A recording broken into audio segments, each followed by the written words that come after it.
സ്വാമിജി നിറഞ്ഞ മനസ്സോടെ അങ്ങയുടെ പാതാരാധന സാഷ്ടാംഗം.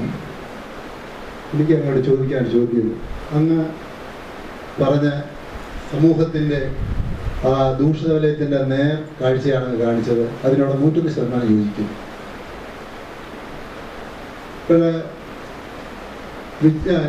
വിജ്ഞാനവും സാങ്കേതികതയും എല്ലാം വൻപിച്ചൊരു സ്ഫോടനത്തോടുകൂടി ഒതുക്കിയ കാലമാണ്. നമുക്ക് അതിൽ നിന്ന് മാറി നിൽക്കാനൊക്കത്തുള്ളൂ. ഈ സാഹചര്യത്തിൽ നമ്മുടെ ഈ പ്രാചീന വിദ്യാഭ്യാസ ദർശനവും ഈ ആധുനിക വിജ്ഞാന സ്ഫോടനവും കൂടെ സമഞ്ജസപ്പെടുത്തിക്കൊണ്ട് ഏത് രീതിയിൽ നമുക്ക് മുമ്പോട്ട് പോയാൽ നമുക്ക് നമ്മുടെ പൗരാണികമായ ആ പാരമ്പര്യം നഷ്ടപ്പെടുത്താനും പാടില്ല, പക്ഷെ ശാസ്ത്രത്തിൻ്റെ ആ പുരോഗതിയിൽ നമ്മൾ പിന്തള്ളപ്പെടാനും പാടില്ല. അങ്ങനെ ഒരു സൊല്യൂഷൻ ഇംഗ്ലീഷിലൊക്കെ ഉപയോഗിച്ചോട്ടെ, ആ സൊല്യൂഷൻ അങ്ങ് എന്താണ് ഉദ്ദേശിക്കാമെന്നാണ് എനിക്ക്. ആദ്യം തന്നെ എനിക്ക് പറയാനുള്ളത്, ആധുനിക ശാസ്ത്രം എന്താണ് എന്നും കൂടെ നാം അറിഞ്ഞിട്ട് വേണം ഇതിന് ഉത്തരം കണ്ടുപിടിക്കാൻ. ദൃശ്യപ്രപഞ്ചത്തെ മാറ്റമില്ലാത്ത ഒരു ധാരണയിൽ നിന്ന് പഠിക്കുന്ന ഒരു ശാസ്ത്ര മാതൃക ശ്രുതിക്കുണ്ട്, സ്മൃതിക്കുണ്ട്. നിങ്ങൾ എന്നോട് ചോദിച്ച ചോദ്യത്തിലെ ആധുനിക ശാസ്ത്രം എന്ന പദം കൊണ്ട് തന്നെ പാശ്ചാത്യ ശാസ്ത്രങ്ങളും ഭാരതീയ ശാസ്ത്രങ്ങളും എന്ന ഉദ്ദേശമാണ് ഉള്ളിലെന്ന് എനിക്ക് തോന്നുന്നു. Am I right? അത് എൻ്റെ അറിവിൽ സ്വാമി വിവേകാനന്ദൻ പാശ്ചാത്യ നാട്ടിൽ പോയതിൻ്റെ സംഭാവനയാണ്. വിനയപൂർവം, സ്വാമിജിയോടുള്ള ബഹുമാനപൂർവം, സ്വാമിജിയുടെ ബ്രഹ്മചര്യത്തോടും സ്വാമിജിയുടെ നിഷ്ഠാപൂർവമായ ജീവിതത്തോടും സ്വാമി ഉണ്ടാക്കിയ സംഘടനയോടുമുള്ള എല്ലാ വിനയങ്ങളും പ്രകടിപ്പിച്ചുകൊണ്ട് പറയട്ടെ, ഞാൻ സ്വാമിജിയോട് 100% വിയോജിക്കുകയാണ്. കാരണം സ്വാമിജിയാണ് ഇന്ത്യൻ മനസ്സിൽ ദൃശ്യപ്രപഞ്ചത്തെക്കുറിച്ചൊരു ശാസ്ത്രം നമുക്കില്ല എന്ന തെറ്റിദ്ധാരണ പരത്തിയത്.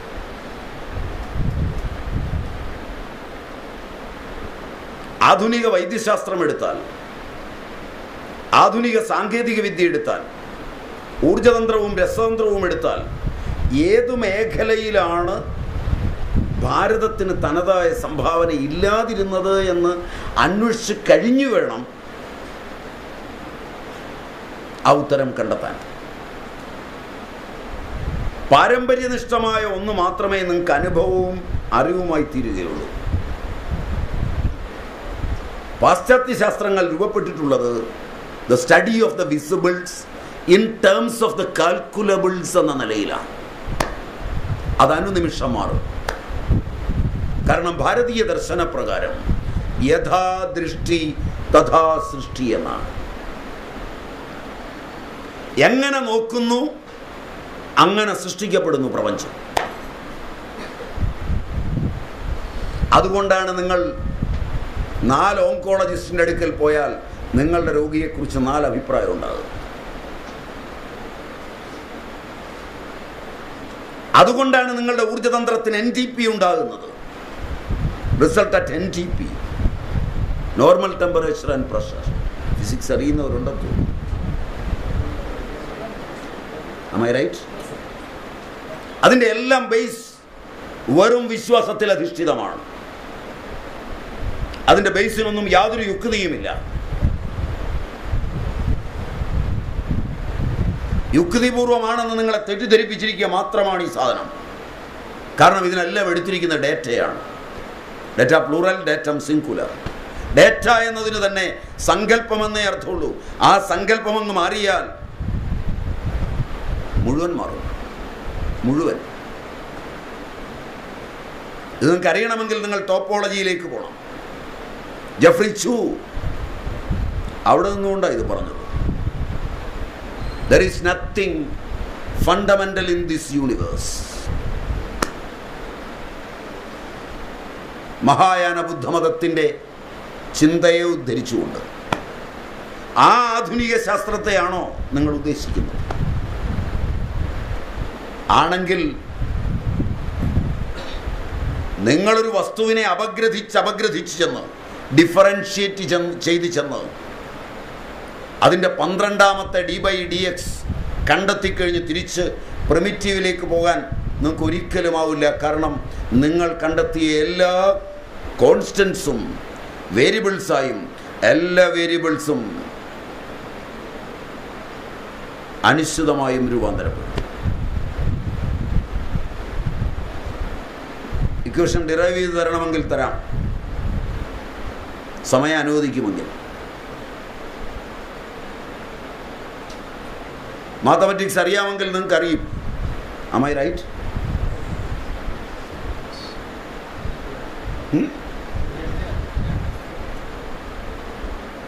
x² + 2 ഏറ്റവും ചെറുതെടുക്കാം. നമുക്ക് രണ്ടാമത്തെ ഡെറിവേറ്റീവ് തന്നെ പോകാം. 2x + 0. Am I right? വീണ്ടും അതിൻ്റെ സെക്കൻഡ് ഡെറിവേറ്റീവ് എടുക്കുമ്പോൾ 2, തേർഡ് ഡെറിവേറ്റീവ് എടുത്താൽ 0. ഇനി ഈ ഇക്വേഷൻ നിങ്ങൾ എങ്ങനെ കണ്ടുപിടിക്കും?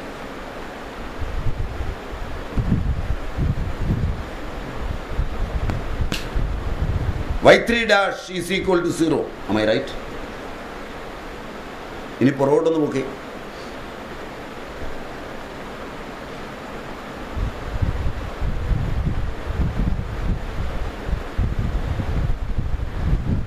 ഇതിനെ എങ്ങനെ സമന്വയിപ്പിക്കണം? ഉപയോഗത്തിനുള്ളൊരു ശാസ്ത്രം എന്ന നിലയിലാണെങ്കിൽ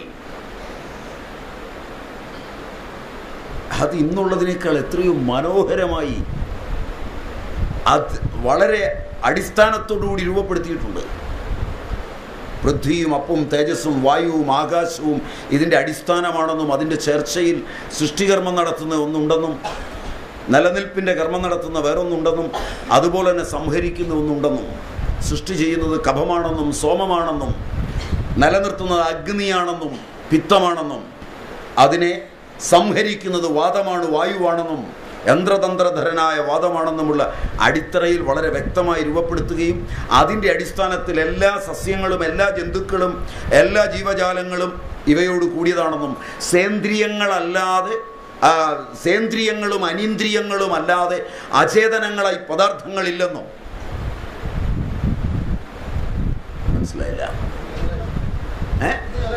അചേതനമായി ഒന്നുമില്ല, എല്ലാത്തിനും ചേതനയുണ്ട്. സേന്ദ്രിയവും അനീന്ദ്രിയവുമാണ്. ചരകം സൂത്രസ്ഥാനം 45-ാം ശ്ലോകമാണെന്നാണ് എൻ്റെ ഓർമ്മ. ശ്ലോകസംഖ്യ തെറ്റും, അതിൽ തെറ്റിദ്ധരിക്കരുത്. കാരണം അത് ഞങ്ങൾ അത്രയും ഞങ്ങൾക്ക് ഓർമ്മയുണ്ടെന്ന് കാണിക്കാനുള്ള ഒരു നമ്പരും കൂടെയാണ്. മനസ്സിലായില്ല?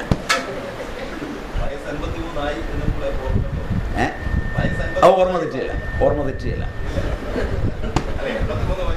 കാരണം എൻ്റെ അച്ഛൻ്റെയും എൻ്റെ അപ്പൂപ്പൻ്റെയും എൻ്റെ ആചാര്യൻ്റെയും 100 വയസ്സ് കിടന്നിട്ടും ഓർമ്മ തെറ്റിയില്ല.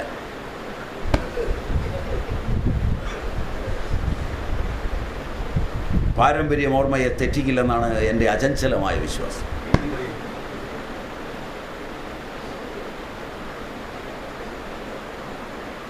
അതുകൊണ്ടാണ് ഞാൻ വെറും കൈയോടെ വന്നത്. അപ്പോൾ ശാസ്ത്രം കൃത്യമായി വാദം, പിത്തം, കഫം 3 ഭാഗങ്ങളിൽ രൂപപ്പെടുത്തുമ്പോൾ സകല ജീവജാലങ്ങളും അതിൽ പെടുമെങ്കിൽ അവയിൽ അപകടകാരികളും അപകടമില്ലാത്തവയും ഇതിൻ്റെ ഘടനയിൽ വരുമെങ്കിൽ പിശാചങ്ങൾ, രാക്ഷസങ്ങൾ, അത്രികൾ, അങ്കിരകൾ, എനിക്ക് തോന്നുന്നത് ആര്യസമാജം ഏറ്റവും ആദരവോടെ ബഹുമാനിക്കുന്ന വേദം അഥർവമാണെന്നാണ്. Am I right?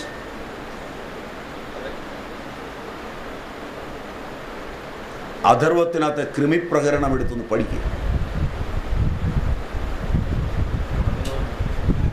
ആധുനിക ശാസ്ത്രത്തിന് ഇന്നുവരെ കണ്ടെത്താൻ പറ്റിയിട്ടുണ്ടോ ഈ കൃമികളെ എന്ന്? ഏ കൃമയാഹ ദൃഷ്ടാഹ അദൃഷ്ടാഹ, കണ്ണുകൊണ്ട് കാണാവുന്നവയും കണ്ണുകൊണ്ട് കാണാൻ പാടില്ലാത്തവയും. കണ്ണുകൊണ്ട് കാണാൻ പാടില്ലാത്തവയെ എങ്ങനെ കണ്ടാ പിന്നെ എഴുതിയത്?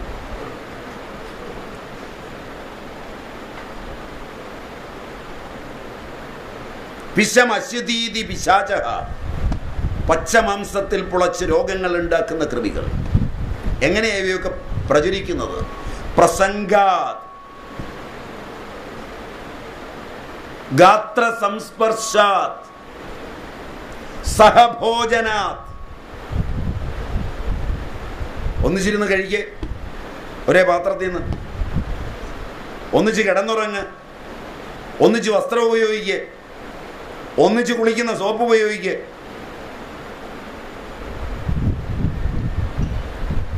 ഒന്നിച്ച് കെട്ടിപ്പിടിക്കുക. ഇത് വരും.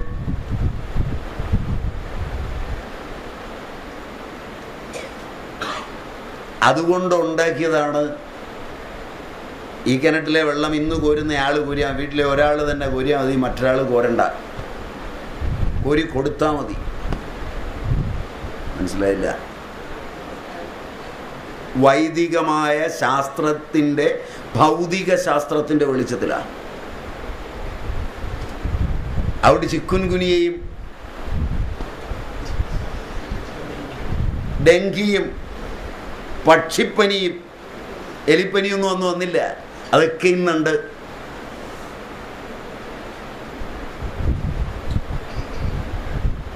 ഈ അണുക്കളെ മുഴുവൻ ചർച്ച ചെയ്യുന്നുണ്ട്. അണുക്കളെ മാത്രമല്ല ചർച്ച ചെയ്യുന്നത്, അവയുടെ അമിനോ അമ്ലങ്ങൾ നിങ്ങളുടെ ശരീരത്തിൽ കയറിയാൽ നിങ്ങളുടെ അമിനോ അമ്ലങ്ങളുമായി പ്രതിപ്രവർത്തിച്ച് നിങ്ങളുടെ ബുദ്ധിയെയും നിങ്ങളുടെ മനസ്സിനെയും അത് നിയന്ത്രിക്കുന്ന ഒരവസ്ഥ വരും. അവിടെയാണ് ഗ്രഹങ്ങളായി അവ രൂപാന്തരപ്പെടുന്നത്. അതിന് മലയാളത്തിലെ ഭാഷ കിരീകങ്ങളെന്നാണ്. അത് ചിലപ്പോൾ ഉച്ചയ്ക്ക് പുറപ്പെടും, ചിലപ്പോൾ രാത്രി 12 മണിക്ക് പുറപ്പെടും. അപ്പം നിങ്ങളുടെ ബോധം കളയും. ചിലപ്പോൾ നിങ്ങൾ ഒരാളോട് പണം ചോദിക്കാനാണ് പോകുന്നത്. നിങ്ങളുമായി ഏറ്റുമുട്ടുന്ന ഈ കൃമി അകത്തിരുന്ന് അവിടെ ചെന്നിട്ട് അത് കിട്ടാത്ത വിധത്തിൽ ചോദിക്കാൻ നിങ്ങളുടെ വാക്കുകളെ കൊണ്ടുപോകും. മനസ്സിലായില്ല? നിങ്ങളുടെ നേതാക്കന്മാരെയൊക്കെ ഈ കൃമി ബാധിച്ചിരിക്കുക.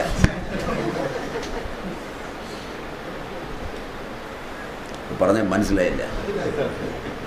കൂട്ടത്തിൽ നിന്നുകൊണ്ട് ഗുരു പറക്കുന്ന പരിപാടികളെല്ലാം ഈ അമിനോ അമ്ലങ്ങൾ മാറ്റിമറിക്കുന്ന വൈറസുകളുടെ ആക്രമണത്തിലാണ്. ഭൂതബാധ. ഇത്രയൊക്കെ അവർ എഴുതി വെച്ചിട്ടുണ്ട് ഭംഗിയായി. ചുമ്മാ എഴുതി വെച്ചിരിക്കുന്നത് കാര്യകാരണ സഹിതമാണ്. അത് ഓരോന്നിൻ്റെയും പേരും അതിൻ്റെ ഓരോന്നിൻ്റെയും വിൽപ്പത്തി അറിയണമെങ്കിൽ യാസ്കനെ പഠിച്ചാൽ മതി, നിരുക്തം പഠിച്ചാൽ മതി. ഒന്നും ഇന്ന് എഴുതിയതല്ല, അന്നുള്ള പുസ്തകങ്ങളാണ്.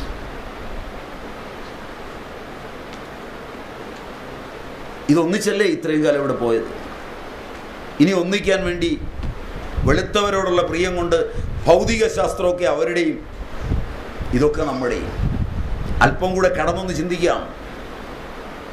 ജോർജ് സാവേ എന്ന് പറയുന്ന പാശ്ചാത്യനായ ഒരു നല്ല ബിഷപ്പുരനുണ്ട്.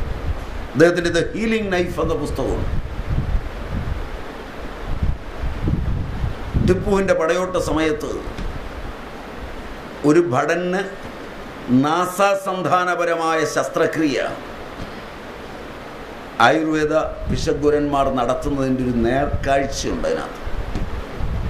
അവരിൽ നിന്നാണ് ഈസ്റ്റ് ഇന്ത്യ കമ്പനി ഈ സാധനം പഠിച്ചതെന്ന് വ്യക്തമായി എഴുതിയിട്ടുണ്ട്. അടുത്ത കാലത്തെ, ഒരുപാട് പഴയൊന്നുമല്ല, വിവേകാനന്ദ സ്വാമിയുടെ കാലത്ത് തന്നെയാണ്. ലോകം കണ്ട ഏറ്റവും പ്രസിദ്ധനായ കോസ്മെറ്റിക് സർജനല്ല, പ്ലാസ്റ്റിക് സർജനല്ല, കോസ്മെറ്റിക് സർജൻ. ചെവി പോയത് കൃത്രിമമായി തുന്നിപ്പിടിപ്പിക്കുന്നത് സുശ്രുതത്തിലുണ്ട്.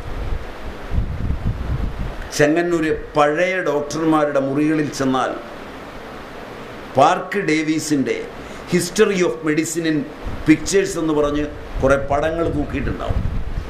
അതിലൊന്ന് സുശ്രുതൻ്റെ ഈ സർജറിയാണ്. പാർക്ക് ഡേവീസ് വേദാന്ത കമ്പനിയൊന്നുമല്ല.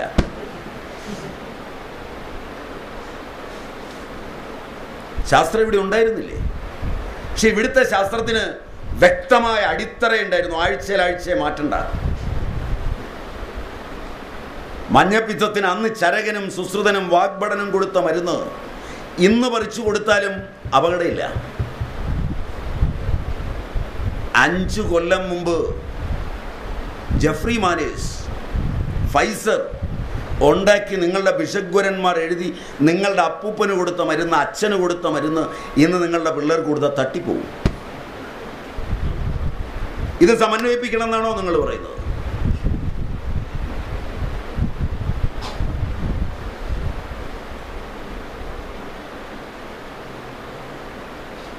നിങ്ങൾക്ക് എന്നെ ഇഷ്ടപ്പെടുമെന്ന് തോന്നുന്നില്ല. ഇതെങ്ങനെയാണ് സമന്വയിപ്പിക്കുക? അന്ധവിശ്വാസങ്ങളും അനാചാരങ്ങളും അബദ്ധങ്ങളും. ചെങ്ങന്നൂര് എത്ര വയസ്സുണ്ട്? 60 വയസ്സുണ്ട്. അങ്ങയുടെ കുഞ്ഞിനെയും കൊണ്ട് ചെങ്ങന്നൂര് പ്രസിദ്ധരായ 1980-കളിൽ 70-കളിലെ ബിഷഗ്വരന്മാരുടെ മുമ്പിലെത്തുമ്പോൾ എണ്ണ തേപ്പിച്ച് കുളിക്കരുതെന്നല്ലേ പറഞ്ഞേ? അല്ലേ? ഭൂതവൃക്ഷാദിയും കഞ്ഞുണ്യാദിയും ലാക്ഷാദിയും. കുഞ്ഞുങ്ങൾക്ക് ക്ഷയരോഗം വന്നാൽ ലാക്ഷാദി തലയിലും ദേഹത്തും തേൽപ്പിച്ച് 4 ദിവസം കുളിപ്പിച്ചാൽ പ്രൈമറി കോംപ്ലക്സും 10 പൈസയുടെ മരുന്ന് അകത്തു കൊടുക്കണ്ട. ഇന്ന് ഞാൻ ഉറപ്പ് തരാം, ഒരു തെറ്റ് പറ്റുകയില്ല. ആ എണ്ണ തേപ്പിക്കുന്ന അനാചാരമാണെന്നും പുറത്ത് തേപ്പിച്ചാൽ തലയെ തേൽപ്പിച്ചാൽ ഒന്നും അകത്തേക്ക് ചെല്ലുകയില്ലെന്നും പറയുമ്പോൾ സുശ്രുതൻ ഇന്നലെ പറഞ്ഞത് അകത്തുനിന്ന് 4, 1000, 10,000 കൂല്യകളായി തോടുകൾ പോലെ പുറത്തേക്ക് വരുന്ന രോമകൂപത്തിൽ വന്ന് അവസാനിപ്പിക്കുന്ന മുഴുവൻ ശരീരത്തെയും സേചനം ചെയ്യുന്ന ഇതിലേക്ക് കൈകൊണ്ട് തടവി എണ്ണ തേപ്പിക്കുമ്പോൾ ഈ എണ്ണ ഉള്ളിലേക്ക് അയോണുകളായി പ്രവേശിക്കുമെന്നും അകത്തുള്ള എല്ലാ മാലിന്യങ്ങളെയും വഹിച്ചുകൊണ്ട് പുറത്തു വരുമെന്നും അതുകൊണ്ടാണ് അരമണിക്കൂർ ഇരുന്നിട്ട് വടിക്കുമ്പോൾ വെളുത്തൊരു പദാർത്ഥമായി ശരീരത്ത് നിന്ന് കറുത്തൊരു പദാർത്ഥമായി ശരീരത്ത് നിന്ന് ഈ മാലിന്യങ്ങൾ നിങ്ങൾക്ക് ലഭിക്കുന്നതെന്നും എഴുതി വയ്ക്കുമ്പോൾ പ്രായോഗികമായി നിങ്ങൾക്ക് കണ്ടറിയാവുന്ന ഈ അറിവിന് മുമ്പിൽ 5 കൊല്ലത്തെ ഡിഗ്രിയും കഴിഞ്ഞ് പത്രാസുമായി ഇത് തേക്കുന്നത് വെറുതെയാണെന്ന് നിങ്ങളെ പറഞ്ഞ് ധരിപ്പിച്ച് ഈ തേക്കലിൽ നിന്ന് പിന്മാറ്റിക്കഴിഞ്ഞ് 25 കൊല്ലം കഴിഞ്ഞ് 1995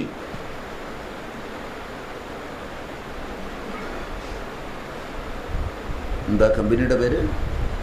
ബേബി ഓയിൽ ഇറക്കുന്ന ജോൺസൺസ് ബേബി ഓയിൽ. 5 പൈസയുടെ മര എണ്ണകളോ സസ്യ എണ്ണകളോ ഇല്ലാത്ത പെട്രോളിയം ഉൽപ്പന്നം, ലിക്വിഡ് പാരഫിൻ കുപ്പിക്കകത്താക്കി അടച്ച് നല്ലൊരു കമ്മീഷനും കൊണ്ട് കൊടുത്തപ്പോൾ നിങ്ങളുടെ പിള്ളേരോട് ബേബി ഓയിൽ തേൽപ്പിച്ചുകൊള്ളൂ എന്ന് പറയുമ്പോൾ ആ കുപ്പിയിൽ തന്നെ കമ്പനി എഴുതിയിരിക്കുന്നു, ഇതിൻ്റെ ധൂമം പിള്ളേരടിച്ചാൽ, ഇതിൻ്റെ ഫ്യൂംസ് അടിച്ചാൽ ചത്തുപോകുന്നു. ഈ ശാസ്ത്രമാണോ സമന്വയിപ്പിക്കേണ്ടത്? ഇതെവിടെയാണ് സമന്വയിപ്പിക്കാൻ പറ്റുന്നത്? ഭാരതീയ ചിന്തയുടെ അന്തസ്ഥ തലങ്ങളിലേക്ക് കടന്നു ചെല്ലുവാൻ ആർജവമുള്ള ഒരു പാശ്ചാത്യ ശാസ്ത്രവും ആധുനികന്റെ കയ്യിലില്ല.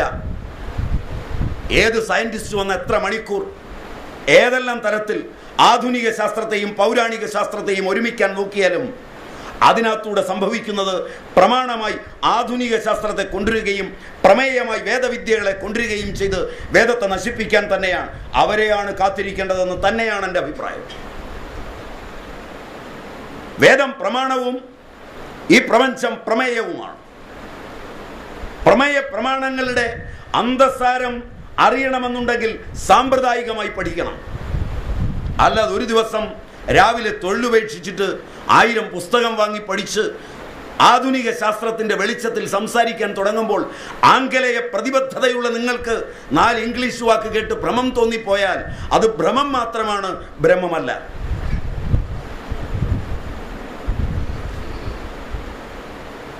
ഇനഫ്.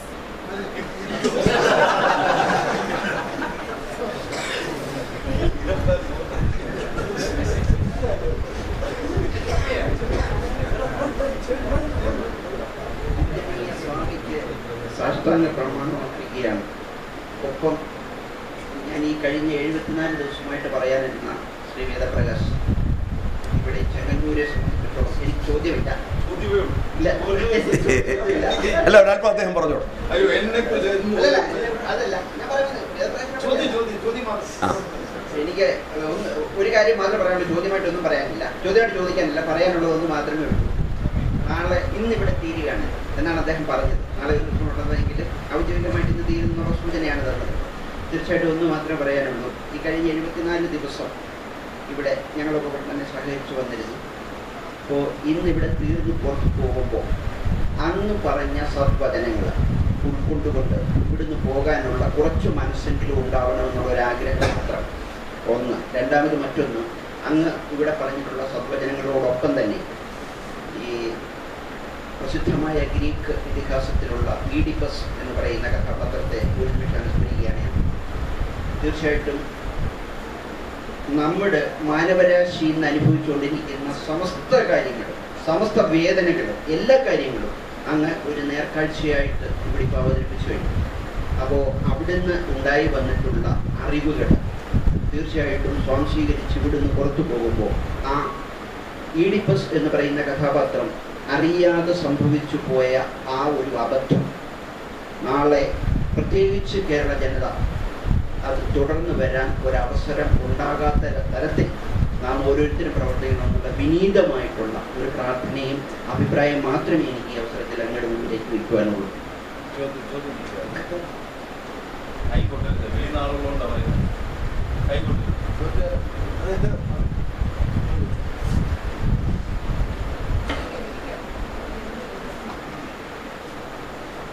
ജീവികളിലെ കരുണയോട് വർദ്ധിക്കുന്ന മുക്തനല്ലാത്ത പക്ഷെ ബദ്ധനായേക്കാവുന്ന ഈശ്വരനെ കുറിച്ച് സ്വാമി പറഞ്ഞായിരുന്നു. ഈശ്വരൻ അത് മാത്രമല്ല ഈ ദേവതാ സങ്കല്പങ്ങളെ കുറിച്ചാണ്. ഈ ദേവദാസൻ ഈ ഈശ്വരനും ഈ ദേവതാ സങ്കല്പവും തമ്മിലുള്ള ബന്ധം എന്താണ്? അതായത് നാഗിനി ദേവതകളുണ്ടല്ലോ. അപ്പം ആ ദേവതകളും ഈ ഈശ്വരനും എന്താണ് അതിൻ്റെ കൂട്ടത്തിൽ ഈ ഓരോ ജീവികളിലുമുള്ള ദേവതകളുണ്ട്. അത് ഈ പറഞ്ഞ ഹാഗിനി എന്നുള്ള ദേവതകൾക്ക് കീഴ്പ്പെട്ടാണ് കഴിക്കുന്നത്. മുകളിലാണ് ഇവർ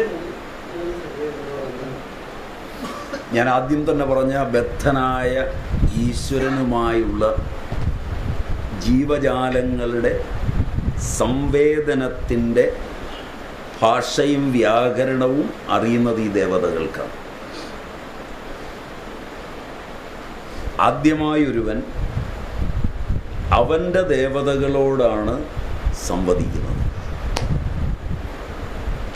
പുറത്തുള്ള ഒരാളോടല്ല. അവനൊരു കർമ്മം ചെയ്യുമ്പോൾ അവൻ്റെ ദേവതകൾക്കാണ് ആ കർമ്മം. ഒരു കുഞ്ഞിന് അമ്മ മുലപ്പാൽ കൊടുക്കുമ്പോൾ കുഞ്ഞിനല്ല അമ്മ മുലപ്പാൽ കൊടുക്കുന്നത്. കാരണം മുലപ്പാൽ കുഞ്ഞിലല്ല ഇരിക്കുന്നത്, അമ്മയിലാണ്. ഈ മുലപ്പാൽ ചൊരന്നില്ലെങ്കിൽ ആ ദേവത ശപിക്കും. അവളുടെ മുലയുടെ പ്രയോജനമില്ലാതാവും. അത് സ്തനാർബുദമായോ സ്തനകീലകമായോ തീരും.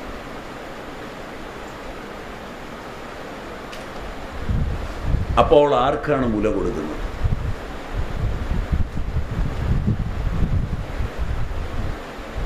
എൻ്റെ കയ്യിൽ വെറുതെ ഇരിക്കുന്ന ഒരു സാധനം സമീപകാലത്തൊന്നും എൻ്റെ ജാഗ്രതത്തിലോ സ്വപ്നത്തിലോ അതിൻ്റെ ഉപഭോഗമില്ല. എൻ്റെയാണെന്ന മമത മാത്രമേ ഉള്ളൂ. കൃത്യമായി അതിന് ഉപഭോഗമുള്ള ഒരുവനെ കണ്ടിട്ട് അത് കൊടുക്കാതെ എൻ്റെ കയ്യിൽ അതിരിക്കുമ്പോൾ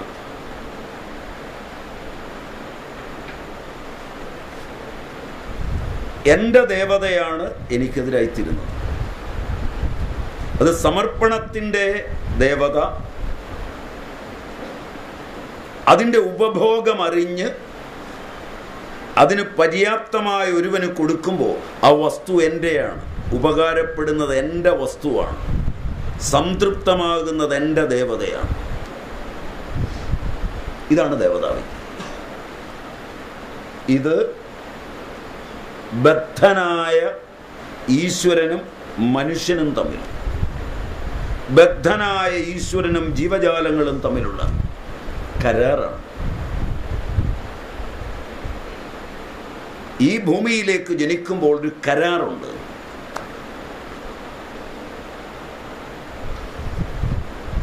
എൻ്റെ ജീവനെ ഞാൻ മനോഹരമായി ചെയ്ത് നിന്നിലേക്ക് വരാം. ഇതാണ് ഗർഭ ഉപനിഷത്ത് പറയുന്നത്. അത് വായിച്ച് മനസ്സിലാക്കാൻ പറ്റിയില്ലെങ്കിൽ രാമായണം സമ്പാദിവാക്യം പഠിച്ചാൽ മതി. ഇന്ന് പോയി, ഇത് രാമായണ മാസമാണ്, അറിയാതെയാണെങ്കിലും ഒന്ന് സ്മരിക്കാനിടയെ അവിടെ ചെന്ന് അധ്യാത്മ രാമായണം മൂലമോ എഴുത്തച്ഛൻ്റെതോ എടുത്ത് അതിൽ സമ്പാദിവാക്യം എന്ന് പറഞ്ഞൊരു ഭാഗമുണ്ട്. ഉദരത്തിൽ കിടക്കുന്ന കുഞ്ഞിൻ്റെ ക്രമമായ വികാസം ആധുനിക ശാസ്ത്രം സമ്മതിക്കുമോ എന്നുകൂടെ നോക്കിക്കൊള്ളുക, ഒട്ടും സംശയിക്കാതെ. എന്നിട്ട് ആ വികാസമുണ്ടായി പുറത്തേക്ക് വരാൻ വെമ്പുന്നതിന് മുമ്പ് നാരായണനോട് പ്രാർത്ഥിക്കുന്നൊരു പ്രാർത്ഥനയും കരാറുമുണ്ട്. ഭൂമിയിലേക്ക് എത്തിയാൽ ഈ കരാർ മറക്കുന്നു നമ്മൾ. മനസ്സിലായില്ല? ഈ കരാറ് മറന്നു പോകാതിരിക്കാനുള്ള പ്രജ്ഞ ഉണ്ടെങ്കിൽ നിങ്ങൾക്ക് പ്രജ്ഞാപരാധമില്ല. ധീ ധൃതി സ്മൃതി വിഭ്രംശാഹ കർമ്മയത് കുരുതേ അശുഭം പ്രജ്ഞാപരാധം തം വിദ്യാത് സർവദോഷ പ്രകോപണം. അതാണ് രോഗങ്ങളാകുന്നത്. ധീ ബുദ്ധി, ധീ ധൃതി ക്ഷമ, സ്മൃതി ഓർമ്മ, ഇവ വിഭ്രംശമാവുക കാരണം കർമ്മം അശുഭമായി ചെയ്യും. ആ അശുഭകർമ്മങ്ങൾ വാതപിത്ത കഫങ്ങളെ ദുഷിപ്പിക്കും, രോഗമുണ്ടാക്കും, മാനസികങ്ങളും ശാരീരികങ്ങളുമായി. ഇത് ഈ ദേവതകളുടെ കളിയാണ്. അതുകൊണ്ട് ഈ ദേവതകളാണ് സംതൃപ്തമാകുന്നത് ശുഭകർമ്മങ്ങൾ ചെയ്താൽ. അത് കൈക്കൊണ്ട്, വിരലിനുണ്ട്, എല്ലാം ഉണ്ട്.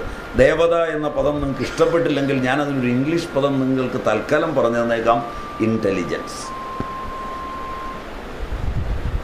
നിങ്ങൾ ഡ്രൈവിങ് പഠിച്ചു കഴിഞ്ഞാൽ പിന്നെ നിങ്ങളുടെ ബ്രെയിൻ, മെയിൻ ഇൻ്റലിജൻസ് അതിന് വേണ്ട. നിങ്ങൾ നീന്തൽ പഠിച്ചാൽ പിന്നെ അതിന് നിങ്ങളുടെ മെയിൻ ഇൻ്റലിജൻസ് വേണ്ട. നിങ്ങളൊരു ടൈപ്പ് റൈറ്ററിൽ പഠിക്കുകയാണെങ്കിൽ, പഴയ കാലത്ത് ഈ ടൈപ്പ് റൈറ്റിംഗ് ഇൻസ്റ്റിറ്റ്യൂട്ടുണ്ട്, അതിനകത്ത് നിങ്ങളുടെ ദേവതകളെ തെറ്റിദ്ധരിപ്പിച്ചാണ് ഒരു ലോവറോ ഹയറോ ഹൈ സ്പീഡോ പഠിക്കാൻ 5 കൊല്ലം എടുക്കുന്നത്. മനസ്സിലായില്ല? നിങ്ങൾ അടിക്കുന്ന ASDF ഇങ്ങനെയാണ്. am I right? നിങ്ങൾ അടിക്കുന്ന ഈ വിരലുകൊണ്ട് അടിക്കുന്ന 3 അക്ഷരം, ഒന്നാമത്തത് അടിച്ച് രണ്ടാമത്തെ 2 പ്രാവശ്യം അടിച്ച് പിന്നത്തത് 1 പ്രാവശ്യം അടിക്കുന്ന രീതിയിൽ അടിച്ചാൽ അന്ന് ഈ ടൈപ്പ് റൈറ്റർ നന്നാക്കാൻ വരുന്നവനുണ്ട്. അവൻ പാവപ്പെട്ട പിള്ളേരെ കണ്ടു കഴിഞ്ഞാൽ ആ പിള്ളേരോട് പറഞ്ഞു കൊടുക്കും. പാവപ്പെട്ടാണെന്ന് അവന് തോന്നിയാൽ, വിനയമുണ്ടെന്ന് അവന് തോന്നിയാൽ, ഈ സാറ് പറഞ്ഞിടത്തോളൊന്നും അടിക്കണ്ട, നിനക്ക് അടുത്ത ആഴ്ചയിൽ പോയി ഹൈ സ്പീഡ് എഴുതാം, ജയിക്കും. പക്ഷെ ലോവർ എഴുതാതെ പറ്റുകയില്ലാത്തതുകൊണ്ട് ലോവർ എഴുതിക്കോ, ഒരാഴ്ച കഴിഞ്ഞ് എഴുതിക്കോ. അതിനിതാണ് പണി. ഈ വിരലുകൊണ്ട് അടിക്കാവുന്ന 3 എണ്ണം അടുപ്പിച്ചാണ് അടിക്കുക. ഇതുകൊണ്ട് അടിക്കുക, പറഞ്ഞുകൊണ്ട് അടിക്കണം. നീ പറയുമ്പോൾ നിൻ്റെ ഇൻ്റലിജൻസ്, വിരലിനൊരു ഇൻ്റലിജൻസ് ഉണ്ട്. ആ വിരലിൻ്റെ ഇൻ്റലിജൻസ് അതിന് പാകമായാൽ പിന്നെ നീ എങ്ങനെ അടിച്ചാലും അതേ വരൂ. മനസ്സിലായില്ല? പിടിയിട്ടില്ല? ഇത് ബുദ്ധിമാന്മാർക്ക് വളരെ കുറച്ച് സമയം മതി. അല്ലാത്തവന് 500-600 കൊല്ലം ജന്മങ്ങൾ പാഴാക്കി പഠിക്കാൻ പോകും. ഇതിന് വേണ്ടത് ദേവതാ വിജ്ഞാനം. ആ ദേവതകൾ വശമാണെങ്കിൽ ഒരു പുസ്തകം അവൻ മുഴുവൻ വായിക്കണ്ട.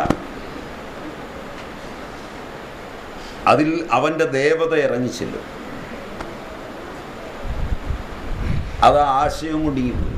ആശയം പോന്നാൽ പിന്നെ അവൻ്റെ സ്വന്തം ആശയത്തിൽ ഈ സാധനം ഭംഗിയായി പുറത്തേക്ക് വരും.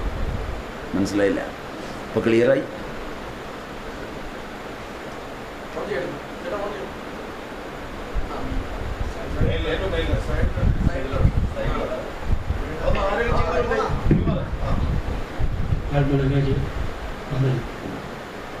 ഞാൻ ഇവിടെ ഞങ്ങളെല്ലാം തന്നെ അഗ്നിശലാകം കൊണ്ട് ശരിക്കും കുത്തി, നല്ല ചൂടും ഉണ്ട്. ഏതായാലും അത് സന്തോഷപ്രദമായിട്ടുള്ള ശലാകയായിട്ടാണ് ഞങ്ങൾക്ക് അനുഭവപ്പെട്ടത്. അതിനെനിക്ക് നന്ദി. ഞാൻ ചോദിക്കാൻ പോകുന്നത് മറ്റൊന്നുമല്ല, അങ്ങയോടെ അവതരിപ്പിച്ച വിഷയങ്ങളോട് പൂർണ്ണമായിട്ട് യോജിക്കുന്ന ഒരാളാണ്. എനിക്ക് ചോദിക്കാനുള്ളത്, അങ്ങ് പ്രാചീന വിദ്യാഭ്യാസ ദർശനം എന്ന വിഷയത്തിൽ നിന്നുകൊണ്ട് സംസാരിക്കുമ്പോൾ ഈ ദർശനം പൗരാണികർ എങ്ങനെ നടപ്പിലാക്കി എന്നൊരു സൂചന പോലും തന്നില്ല. അതെങ്ങനെയാണ്, അതിന് അപജയമുണ്ടായി, അത്തരം കാര്യം കൂടി അല്പമെങ്കിലും പറഞ്ഞെങ്കിൽ മാത്രമേ അങ്ങയുടെ വിഷയം പൂർണ്ണമാകുകയുള്ളൂ. അത് അങ്ങ് പറയണമെന്ന് അഭ്യർത്ഥിക്കുക. തീർച്ചയായും ഞാനതിൻ്റെ ഇടയിൽ നിങ്ങൾക്ക് മനസ്സിലാകുന്ന ഒരു ബോധധാരയിൽ സൂചിപ്പിച്ചിരുന്നു. കാരണം ഇത് ബ്രഹ്മചര്യം, ഗാർഹസ്ഥ്യം, വാനപ്രസ്ഥം, സന്യാസം എന്ന 4 ആശ്രമധർമ്മങ്ങളോടും ബ്രാഹ്മണൻ, ക്ഷത്രിയൻ, വൈശ്യൻ, ശൂദ്രൻ എന്ന 4 വർണ്ണധർമ്മങ്ങളോടും കൂടിയാണ് നടത്തിയത്. നിങ്ങൾ ഇന്ന് കേൾക്കുന്നതും കാണുന്നതുമല്ല ഈ സാധനങ്ങളൊന്നും. ഇന്നിപ്പം ഞാനും എന്നെപ്പോലെ വേഷം ധരിച്ചവരും ഒക്കെ സന്യാസിയാണ്. നിങ്ങളുടെ വസ്ത്രവുമായി ഇതിനുള്ള ഒരേ ഒരു വ്യത്യാസം, ഞങ്ങൾ ചിലപ്പോൾ ഗേരു ഒരു കല്ലാണ് ഉരച്ച് മുക്കിയാൽ ഈ കളറായി. അതിനിപ്പം നേരം കിട്ടുകയില്ലാത്തത് കൊണ്ട് ഡൈ ചെയ്തൊരെണ്ണം മേടിച്ച് കൊടുത്താലും ഈ കളറായി.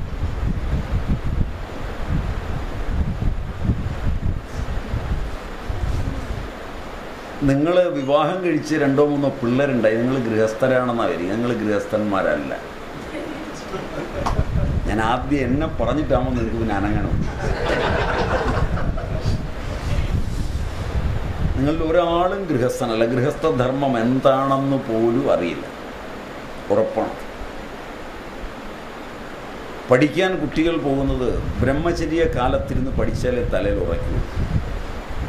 നിങ്ങൾക്കറിയാം, ഈ ടി വികളും ബഹളങ്ങളും ഒക്കെ പോകുന്ന ഈ കാലഘട്ടത്തിൽ ഒന്നാമത് നിങ്ങളുടെയൊക്കെ വീടുകളിൽ ഒരു 40 വയസ്സിൽ താഴെയുള്ള വീട്ടമ്മയും അച്ഛനുമുള്ള കുടുംബങ്ങളിലെല്ലാം 4 പേർക്ക് കിടക്കാവുന്ന ഒരു കട്ടിലില്ല പിള്ളേരും തന്തയും തള്ളയും കൂടെ കിടക്കണം. പിള്ളേർ നേരത്തെ തന്നെ ഉറക്കം നടിച്ച് പുതച്ച് കിടക്കും. ലൈറ്റിട്ട് തന്തയും തള്ളയും വേണ്ടാത്തതൊക്കെ ചെയ്യും. പിള്ളേർക്ക് വേണ്ടാത്തതെന്നാണ് ഉദ്ദേശിക്കുന്നത്. അവരത് നന്നായി ആസ്വദിക്കും. പിന്നെ അവർക്ക് പഠിക്കാനോ ഏകാഗ്രതയിലോ ഒന്നും പോകാൻ പറ്റില്ല. 1% പോലും പറ്റില്ല.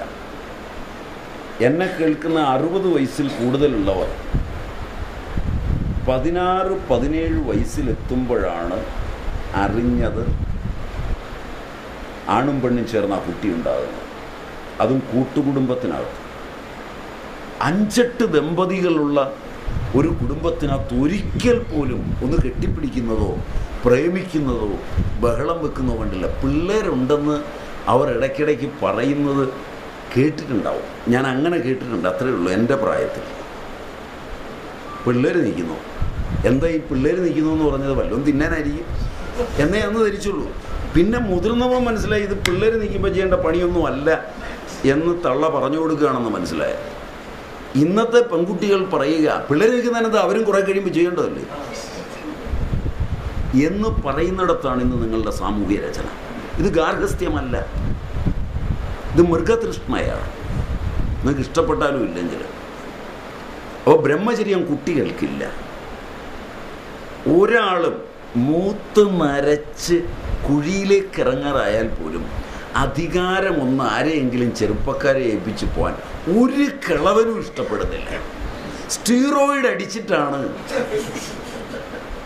ക്യാൻസറും മറ്റും വന്ന് മരണത്തിൻ്റെ കുഴിയിലിരിക്കുന്ന മന്ത്രിമാർ ബഡ്ജറ്റും മറ്റും വായിക്കുന്നത്. ഒരു രാജ്യത്തിൻ്റെ അപചയത്തിൻ്റെ മാനബിന്ദുവായി. Am I right? ഒരു രാജ്യത്തിൻ്റെ അപചയം എത്രത്തോളമായെന്ന്. കർണമൂലത്തിൽ നര വരുമ്പോൾ രഘുവംശ രാജാക്കന്മാർ കുട്ടികളെ ഭരമേൽപ്പിച്ച് വനത്തിലേക്ക് പോകുമായി. ശൈശവേ അഭ്യസ്ത വിദ്യാനാം യൗവനേ വിഷയൈഷിണാം വാർദ്ധകേ മുനിവൃത്തീനാം യോഗേനാന്തേ തനുത്യജാം. മനസ്സിലായില്ലെങ്കിൽ ബാല്യത്തിലെ വിദ്യകൾ അഭ്യസിച്ചും താരുണ്യമായാൽ വിഷയെ സുഖിച്ചും വാർദ്ധക്യകാലം മുനിയായി കഴിച്ചും ദേഹത്തെ യോഗാൽ ഒടുവിൽ ത്യജിക്കും. സുന്ദരമായൊരു കാഴ്ചയായിരുന്നു അത്. അതാണ് ഇതിൻ്റെ പരിഹാരം. ആ വിദ്യാഭ്യാസ ദർശനം ഉൾക്കൊള്ളണമെങ്കിൽ ഓരോ പ്രായമുണ്ട്, ഓരോ പക്വതയുണ്ട്. പഠിക്കണം, പഠിച്ചത് പഠിപ്പിച്ചു കൊടുക്കണം, അത് പ്രയോഗത്തിൽ ജീവിച്ച് കാണിച്ചു കൊടുക്കണം. അതിൻ്റെ ഉത്തരദായിത്വം സന്യാസിക്കുണ്ട്, ഗൃഹസ്ഥനുണ്ട്, ബ്രഹ്മചാരിക്കുണ്ട്, വാനപ്രസ്ഥനുണ്ട്, ബ്രാഹ്മണനുണ്ട്, ക്ഷത്രിയനുണ്ട്, വൈശ്യനുണ്ട്, ശൂദ്രനുണ്ട്. കാരണം കർമ്മം ഈ 4 പേരെ കൊണ്ടാണ്. അത് പാരമ്പര്യ വഴിക്ക് കർമ്മം ഉറയ്ക്കുള്ളൂ. പാരമ്പര്യമില്ലാതെ കർമ്മം ഒരിക്കലും നേരെയാവില്ല. എന്താ അത് പറയാൻ കാരണം? ഇന്നലെ ഇവിടെ ചെങ്ങന്നൂർ കൊല്ലന്മാരുണ്ടായിരുന്നു. ഏറ്റവും നല്ല ഉദാഹരണം അവരെ തന്നെ അങ്ങ് പിടിച്ചേക്കാമെന്ന് വെച്ചാൽ, നല്ല പദം നോക്കി കാച്ചി തരും. ആ കത്തി കൊണ്ട് മാങ്ങ അരിഞ്ഞോ മറ്റുള്ളത് അരിഞ്ഞോ കഴിച്ചാൽ ഫർട്ടിനുണ്ടാവില്ല ബ്ലഡിനകത്ത്. ഇന്ത്യയിൽ ഒരൊറ്റ കുട്ടിക്ക് ഫർട്ടിൻ്റെ അളവ് കൂടി റിപ്പോർട്ട് ചെയ്തിട്ടില്ല. ഇന്ന് ഫർട്ടിൻ്റെ അളവ് വളരെ കൂടുതലാണ് ശരീരത്തിനകത്ത്.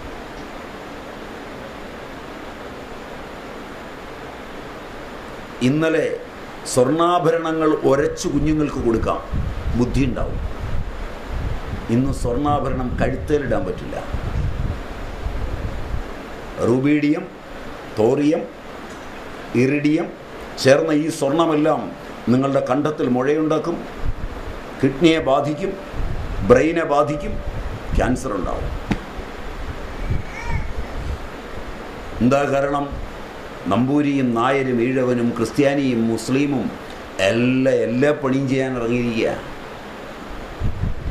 അച്ഛനും അമ്മയും ജനിതകത്തിൽ രൂപാന്തരപ്പെട്ടു വരുന്ന മുഹൂർത്തത്തിലെ ചിന്ത താനുണ്ടാക്കിയ സ്വർണത്തെക്കാൾ ഉത്തമമായത് ജനത്തിന് കൊടുക്കണമെന്ന് വിചാരിക്കുന്ന ഒരു സ്വർണ്ണപ്പണിക്കാരനിൽ നിന്ന് നാളെ ഉണ്ടായാൽ, വില കുറഞ്ഞു പോയാൽ അല്ലെങ്കിൽ പൈസ കുറഞ്ഞു പോയാൽ അല്പം അവൻ കീശേ വെച്ച് അത് സ്വർണം കൊണ്ടുപോകുമെന്നല്ലാതെ മായം ചേർക്കൂല. മനസ്സിലായില്ല?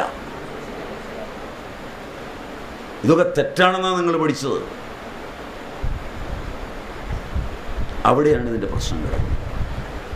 അത് പരിഹരിക്കാനുള്ള ഒരേ ഒരു വഴി പാരമ്പര്യ സ്രോതസ്സുകളെ ശുദ്ധമാക്കുക, ഗോത്രസൂത്ര നാമാദികളോടുകൂടി.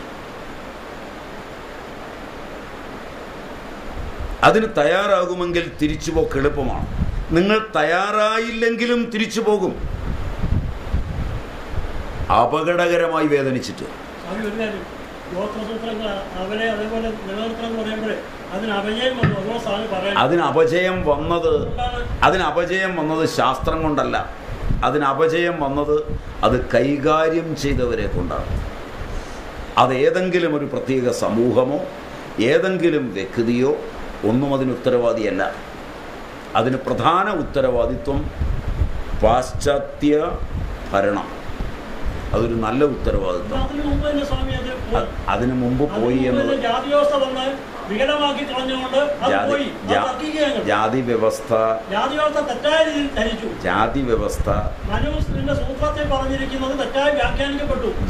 വ്യവസ്ഥ കേരളത്തെ സംബന്ധിച്ചിടത്തോളം, ഇന്ത്യയെ സംബന്ധിച്ചിടത്തോളം പരസ്പര സ്നേഹമില്ലാതെ അപകടകരമായി തീർന്നത്, മതവ്യവസ്ഥ അപകടകരമായി തീർന്നത് ഭരിക്കാൻ വേണ്ടിയാണ്. ഭരണം മാത്രമാണ് മനുഷ്യൻ്റെ ഏതെങ്കിലും തരത്തിലുള്ള നന്മയ്ക്കായുള്ള സംഘടിത ശ്രമങ്ങളെ പരസ്പര ശത്രുതയ്ക്കായി ഉപയോഗിക്കുന്നത് അറിവില്ലാത്തവൻ ഭരിക്കാൻ കയറുമ്പോൾ മാത്രമാണ്. അതിനു മുമ്പ് ചില രാജ്യങ്ങളിൽ, നാട്ടുരാജ്യങ്ങളിൽ അങ്ങനെ ഉണ്ടായിട്ടുണ്ട്. ഉത്തമന്മാരല്ലാത്ത ഇന്ത്യൻ ഭരണാധികാരികൾ കാരണം, ഇല്ലയെന്ന് പറയുന്നില്ല. അത് പക്ഷേ വലിയ തോതിലായിരുന്നില്ല, തിരുത്താനാകുന്ന തോതിലായിരുന്നു ആരെങ്കിലും വിചാരിച്ചാൽ.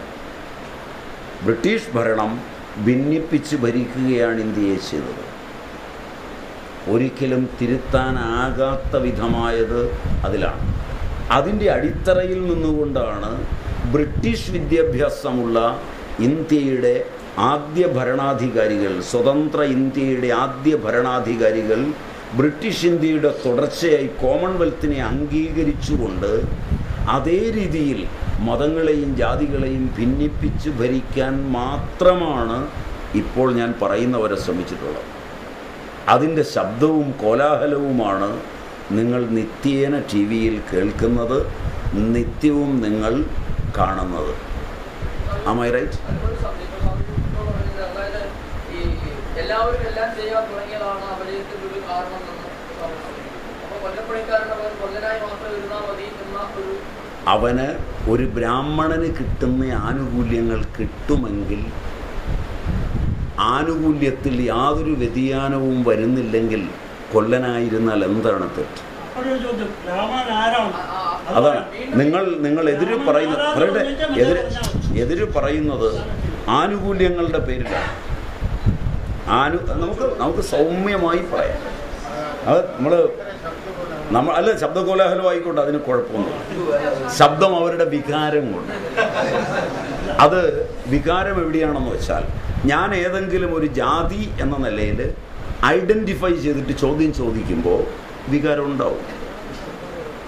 ആ വികാരം അംഗീകരിക്കേണ്ടതാണ്, മാനിക്കേണ്ടതാണ്.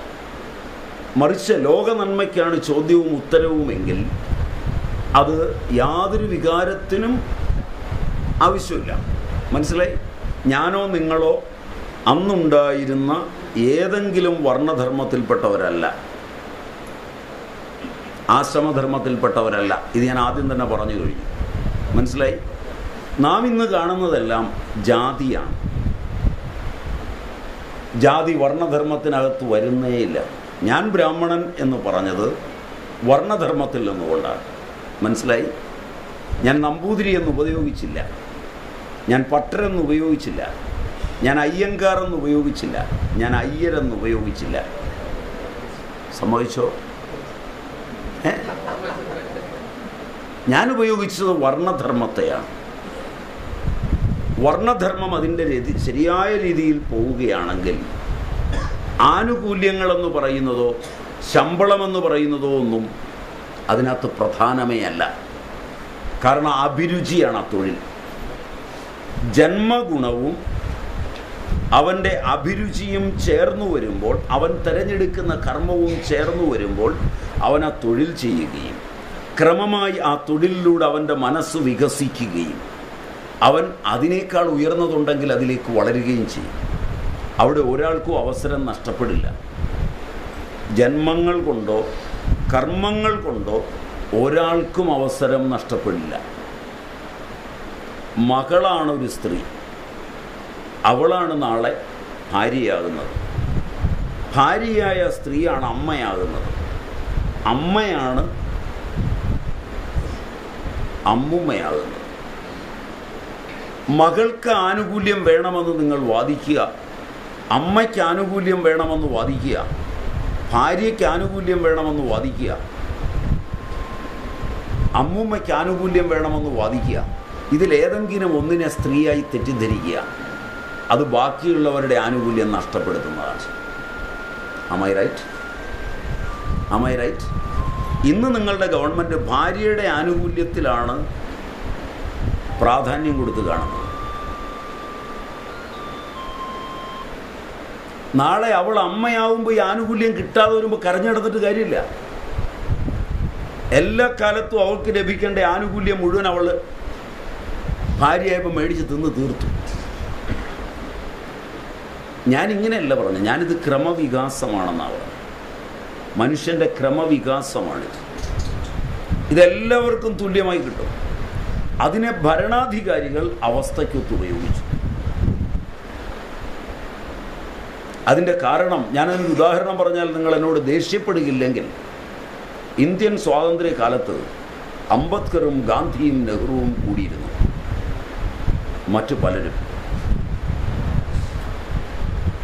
ജൂതന്മാർ ഇന്ത്യയിലേക്കാണ് വന്നു കയറിയത്, ഭീഷണമായ വേദനയുമായി. യാതൊരു പ്രത്യേകതയും ഉണ്ടായിട്ടില്ല. മറ്റ് രാജ്യങ്ങളിൽ നിന്ന് ഇന്ത്യയിലേക്ക് കുടിയേറിയ ബാക്കിയുള്ളത്ത് ഭീഷണി ലഭിച്ച മുഴുവൻ പേരെയും ജനാധിപത്യ ഇന്ത്യയും ജനാധിപത്യ ഭരണകൂടവും അല്ല സംരക്ഷിച്ചത്, ഇന്ത്യൻ രാജാക്കന്മാരാണ്. കൊച്ചി രാജാവാണ് സുന്നഹദോസിൽ വെച്ച് വിളംബരം വായിക്കുന്നത്.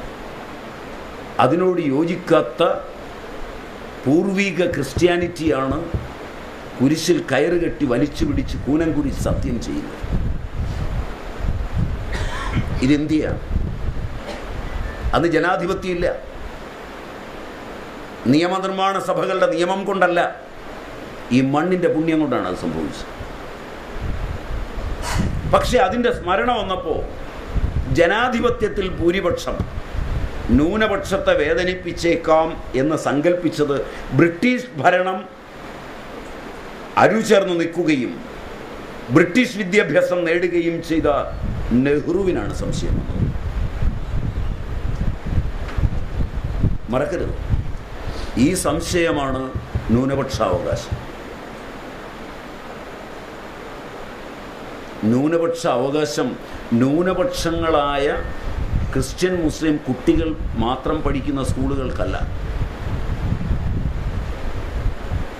ന്യൂനപക്ഷത്തിന് വിദ്യാഭ്യാസത്തിന് വേണ്ടി നടത്തുന്ന സ്ഥാപനത്തിനല്ല. ഭൂരിപക്ഷത്തിലെ ഒരു നായരോ നമ്പൂതിരിയോ പോലും ന്യൂനപക്ഷത്തിൽ നിന്ന് ഒരുത്തനെ ബിനാമിയാക്കിക്കൊണ്ടൊരു സ്കൂൾ നടത്തിയാൽ അതിന് വരെ ആനുകൂല്യം.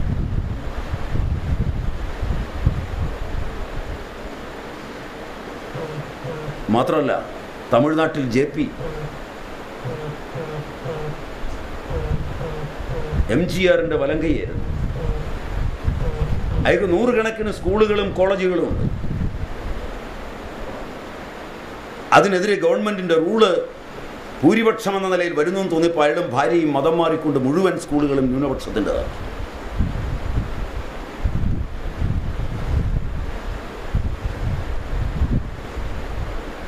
ഭരണാധികാരികളാണിത് താലോലിക്കുന്നത്. എപ്പോഴെങ്കിലും ഭൂരിപക്ഷത്തിൽ നിന്നൊരു പീഡനം വന്നിട്ടാണ് ഈ പ്രത്യേക അവകാശം എടുത്തുപയോഗിക്കുന്നതെങ്കിൽ ആ നിയമം ധാർമ്മികമാണ്, സാധുതയുള്ളതാണ്. ആ നിയമം കൊണ്ട് ഭൂരിപക്ഷം പീഡിപ്പിക്കപ്പെടുന്നുവെങ്കിൽ ആ നിയമം സാധുതയുള്ളതല്ല. ഇതുപോലെ ഭരണാധികാരികൾ വിവരദോഷികളാകുമ്പോൾ പല നിയമങ്ങളും അവർ ജനതയെ ഭിന്നിപ്പിക്കുവാൻ ഉപയോഗിക്കും. അതിനെ എതിർക്കാനുള്ള ശേഷിയും ശേമുഷിയും ബൗദ്ധിക ഭാരതത്തിനുണ്ടാവണം. അതില്ലാതെ വരുമ്പോഴാണ് ഈ പ്രശ്നം ഉണ്ടാകുന്നത്. ബ്രിട്ടീഷ് ഇന്ത്യയുടെ കാലത്തെ സമുദായ ആചാര്യന്മാർക്ക്, മത ആചാര്യന്മാർക്ക്, ആധ്യാത്മിക ആചാര്യന്മാർക്ക്, സ്വാതന്ത്ര്യ സമരം നടത്തിയ നേതൃമന്യന്മാർക്ക്, പിന്നീട് അധികാരത്തിലേക്ക് നാളെ വരണം എന്ന് ആഗ്രഹിച്ചവർക്ക് വ്യക്തമായ ധാരണയില്ലാതെ പോയതുകൊണ്ട് എണ്ണമറ്റ ജാതികളുണ്ടായി. നിങ്ങൾ ഇന്ന് കാണുന്ന തിരുവിതാംകൂറിലെ ഉണ്ണിത്താനും പണിക്കരും കർത്താവുമൊന്നും ജാതി പോലുമല്ല. ഖജനാവിൽ കാശില്ലാതെ വന്നപ്പം കളം വരച്ച് കാശ് കൊടുത്തവന് കൊടുത്ത സ്ഥാനപ്പേര. നിങ്ങളിൽ എത്ര പേർക്ക് അറിയൂ ഇത്?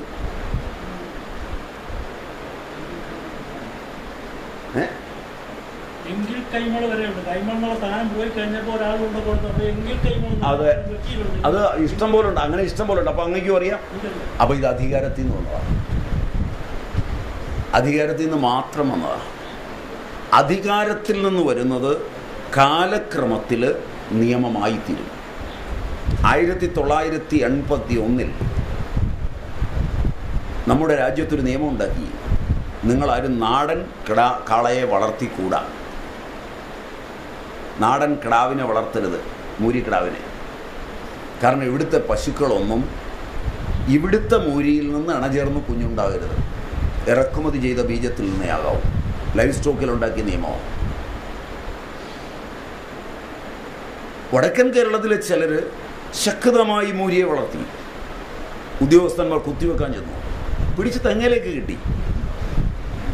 നിന്റെ ഭാര്യയും ഇനി ഈ നാട്ടിലെ സന്താനത്തെ പിറക്കണ്ട, ഞങ്ങളെ കണ്ടിച്ചു കളയാതെ.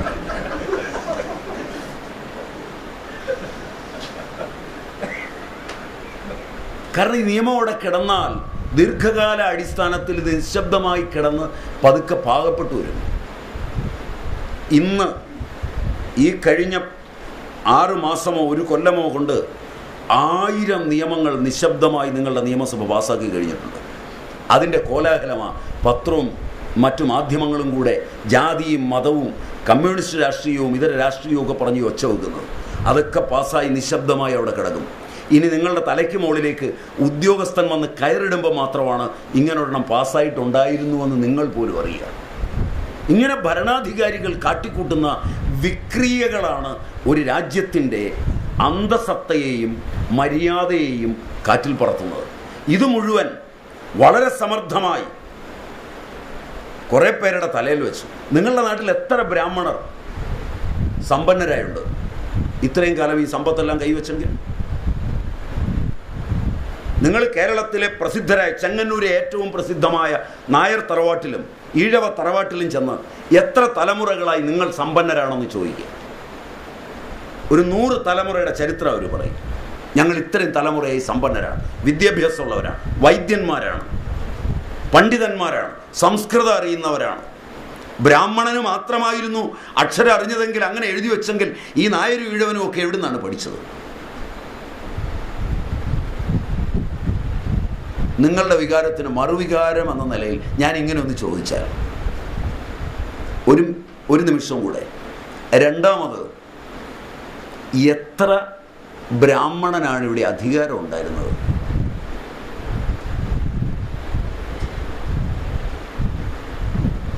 ഇന്നും കേരളത്തിലുടനീളം നടന്നാൽ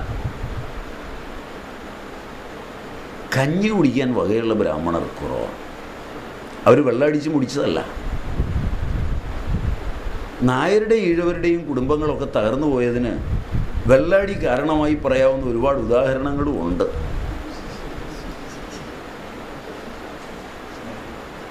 ഞാനത് ഒന്ന് തീർത്തോട്ടെ, ഭംഗിയായി. ഈ ബ്രാഹ്മണരുടെ തലയിലേക്ക് ഈ കാര്യം മുഴുവൻ വെക്കുമ്പോൾ കേരളത്തിൽ എത്ര ബ്രാഹ്മണരുണ്ട്? ഈ നായരും ഈഴവനും ഹരിജനും ഗിരിജനും ഒക്കെ കൂടെ ഒന്ന് ഊതിയാൽ പറക്കാനുള്ള ബ്രാഹ്മണനല്ലേ ഉള്ളൂ. ഇനി അതും വിട്. നിങ്ങളൊക്കെ നിങ്ങളുടെ പാരമ്പര്യം കൊണ്ട് മുട്ടിക്കുമ്പോൾ ഈ ബ്രാഹ്മണനിൽ എന്തിനാ മുട്ടിക്കുന്നത്? കേരളത്തിലെ ഈഴവനും നായർക്കും പുലയനും പറയനും ക്രിസ്ത്യാനിക്കും മുസ്ലിമിനും അവസാനം ഒരു അച്ഛൻ നമ്പൂരിയായി വേണം താനും. അപ്പൊ നിങ്ങളിലെ ഒരു ജാരത്വമല്ലേ ഇന്ത്യയിലെ ജാതീയതയുടെ അടിസ്ഥാനം?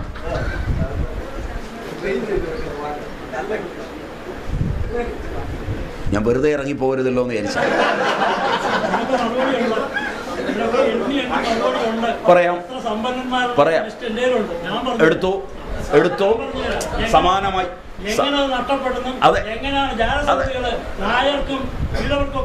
അതൊക്കെ ആ കുടുംബങ്ങളുടെ ആ കുടുംബങ്ങളുടെ മുഴുവൻ ചരിത്രവും എടുക്കുക, ആ പുസ്തകങ്ങളുടെ ആധാരം. കാരണം ആധികാരികത ഉണ്ടാവണം പറയുന്ന കാര്യങ്ങൾ. ഉണ്ട്. പോമുള്ളി മന ഏക്കർ കണക്കിന് സ്വത്ത് മാത്രമല്ല. പോമുള്ളി മന അല്ലല്ല പറയാം, തർക്കത്തിന് യാതൊരു കുഴപ്പമില്ല. പോമുള്ളി മന കഴിഞ്ഞ 25 കൊല്ലം മുമ്പ് വരെ സമ്പന്നരായിരുന്നു. മുമ്പ് വരെയല്ല. പോമുള്ളി മനയുടെ സമ്പത്ത് ബ്രാഹ്മണ്യം കൊണ്ട് നേടിയതല്ല. പോമുള്ളി മനയ്ക്ക് ആ സ്ഥാനവും ഇല്ല. പോമുള്ളി മനയ്ക്കോ അതുപോലെ തന്നെ TS തിരുമുമ്പിൻ്റെ താഴക്കാട്ടു മനയ്ക്കോ ഒക്കെ മരുമക്കത്തായമാവുള്ളത്. അത് തന്നെയുമല്ല, പോമുള്ളി മനയിൽ ബഷീറിനകത്ത് പ്രവേശനമുണ്ടല്ലോ. അപ്പോൾ ചുമ്മാതല്ല സ്വത്ത് അവിടെ നിൽക്കുന്നത്. ബഷീറിൻ്റെ പ്രസിദ്ധമായ പുസ്തകം അവിടുന്നാണ്. ഒരു ഭഗവത്ഗീതയും കുറേ മുലകളും. ഒരു ഭഗവത്ഗീതയും കുറേ മുലകളും എന്ന പുസ്തകം അതിനകത്ത് നിന്നാണ്. മാത്രമല്ല, പൂമുള്ളി മനയുടെ സംഭാവനയാണ് പ്രസിദ്ധമായ മംഗളോദയം പ്രസ്, AKTKM ഗുപ്തൻ നമ്പൂതിരിപ്പാട്. ഈ ചോദ്യമൊക്കെ വരുമെന്ന് എനിക്കും പ്രതീക്ഷയുണ്ട്. ജാതി വ്യവസ്ഥയിൽ അന്ന് പറഞ്ഞൊരു കാര്യമാണ്. അതായത് കൊല്ലനെ ഞാനൊരു ഉദാഹരണം പറഞ്ഞു. ബ്രാഹ്മണനോടോ മാന്യതയും കിട്ടുമെങ്കിൽ അപ്പൊ ഞാൻ മുമ്പ് പറഞ്ഞൊരു കാര്യം, അതായത് നായരുടെയും നമ്മൾ പറഞ്ഞ സമയത്ത് അത് ജാതിയാണ്. ഞാൻ കൊല്ലൻ എന്ന് പറഞ്ഞത് ജാതിയല്ല. ബ്രാഹ്മണന്റെ കാര്യം പറഞ്ഞത് നായർക്കും ഈഴവരും ധാരാളം സമ്പത്തുള്ളവരുടെ. പക്ഷെ എന്തുകൊണ്ട് ഈ ജാതി വ്യവസ്ഥ നിലനിൽക്കുന്ന ഈ ഒരു സമൂഹത്തിൽ പണ്ട് മാന്യമായ സ്ഥാനം ഉണ്ടായിരുന്നെങ്കിൽ ഒരു ജന്മിയായ അധികൃതൻ ഈ സമൂഹത്തിൽ ഉണ്ടായി വന്നു? എന്തുകൊണ്ട് എന്ന് വെച്ചാൽ അവനിൽ നിന്ന് മണിയടിച്ച് ഭരിക്കുന്നവനോട് ചേർന്ന് നിൽക്കുന്നവനുണ്ടായില്ല. അവൻ്റെ രക്തത്തിന് കലർപ്പ് കുറവായിരുന്നു.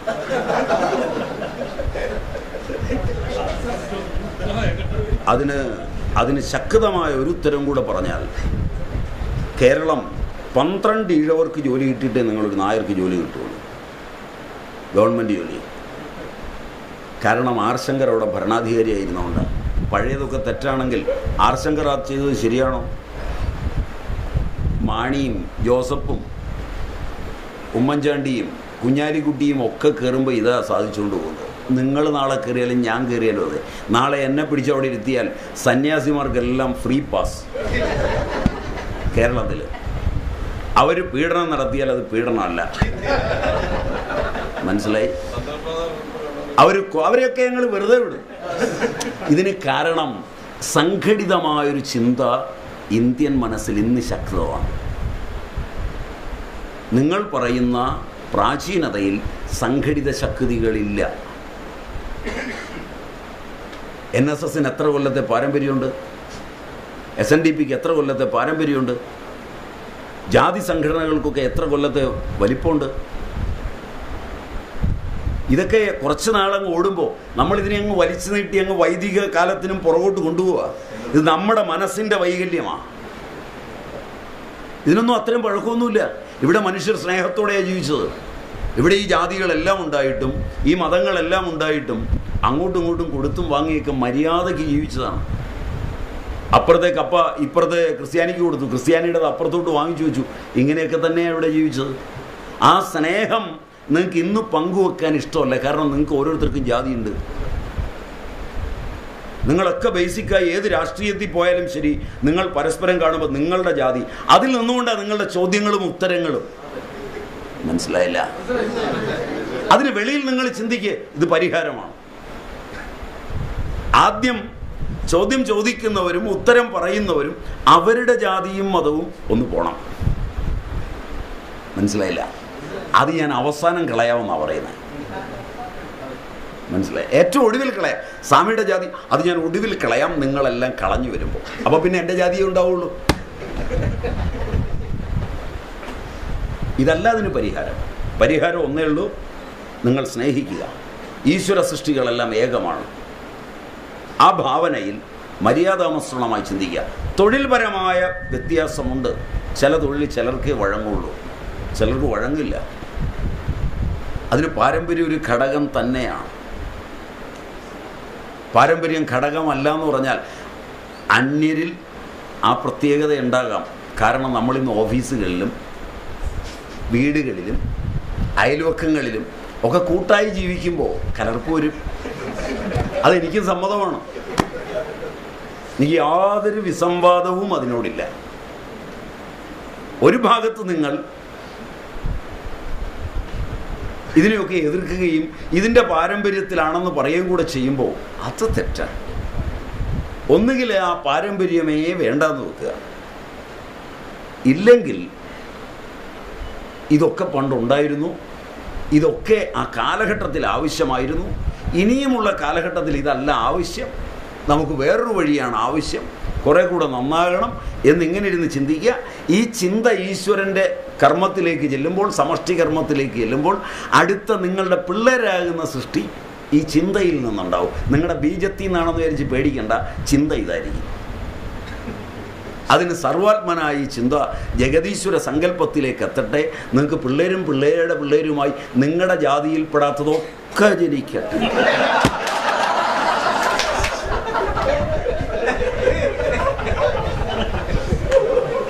അനുഗ്രഹം. അനുഗ്രഹം മതിയാവും. നമുക്ക് അവസാനിക്കാം. ചെറിയൊരു ചോദ്യം, ചട്ടമ്പി സ്വാമികൾ എന്തുകൊണ്ട് വേദാധികാരം? എൻ്റെ അറിവിൽ ചട്ടമ്പി സ്വാമികളെ സംബന്ധിച്ചിടത്തോളം സ്വാമികൾ വന്ന കാലഘട്ടത്തിൽ വേദത്തിന് അധികാരം നമ്പൂതിരിമാർക്കും അയ്യർമാർക്കുമൊക്കെ മാത്രമായിരുന്നു. കുറച്ചുകൂടെ നന്നായി പറഞ്ഞാൽ കേരള ബ്രാഹ്മണർക്ക് മാത്രമായിരുന്നു. അതിന് ചട്ടമ്പി സ്വാമികൾ ചെയ്തത് വേദം എല്ലാവർക്കും അധികാരമുള്ളതാണെന്ന് പൂർവപക്ഷവും ഉത്തരപക്ഷവും സിദ്ധാന്തപക്ഷവും ഉന്നയിച്ച് ഭംഗിയായി എഴുതുകയാണ്. ഞാനൊരു തിരിച്ചൊരു ചോദ്യത്തോടുകൂടി അത് തീർക്കുമ്പോൾ എനിക്കും സ്വല്പം പറയാനുണ്ട്. വേദാധികാര നിരൂപണം ചട്ടമ്പി സ്വാമികൾ എഴുതിയിട്ട് എത്ര നായന്മാർ സംഘടിതമായി വേദം പഠിച്ചു?